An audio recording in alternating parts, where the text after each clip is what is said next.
सुरक्षा जब तक मेरे पास कोई तहरीर ना हो कि किसने दी है ये सुरक्षा। मैं कैसे भरोसा करूं कि ये खाकी वर्दी पहने और हथियार लिए हुए लोग उत्तर प्रदेश सरकार के लोग हैं। एक बात। दूसरी बात ये कि मेरे माली हालात इस वक्त ऐसे नहीं हैं कि मैं सिक्योरिटी के लिए कोई सवारी मुहैया करा सकूं। तो मैंने ये भी मैसेज कराया कि अगर आप सिक्योरिटी दे रहे हैं तो इन्हें बिठाने के लिए मेरे पास गाड़ी नहीं है। वाई सिक्योरिटी में ये प्रोविजन है कि आप गाड़ी, तेल, ड्राइवर वो सब मुहैया कराएंगे, जो मुझे अभी तक नहीं कराया गया है। और जब तक वो नहीं होता और जब तक तहरीरी तौर पर सरकार मुझे ये न बताए कि मुझे सुरक्षा मिली है, किस श्रेणी में मिली है। और ये बात इसलिए कह रहा हूँ कि आज ही एक हिंदी के बड़े अखबार में ये खबर शाया हुई है कि सरकार में इस बात पर विचार हो रहा है कि जब मुझे वाई श्रेणी की सुरक्षा मिली थी तब मैं सजा याफ्ता नहीं था।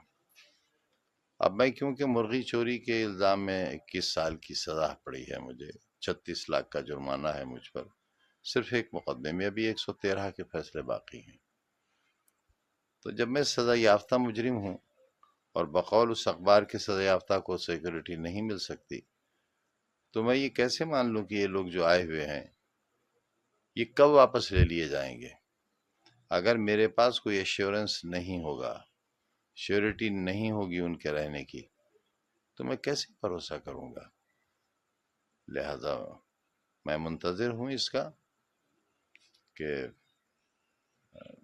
जो एक बार एमएलए रह लेते हैं और नहीं रहते, उनके पास भी दो दो गनर हैं और बाज़े लोगों के पास तो जेड सिक्योरिटी ही है।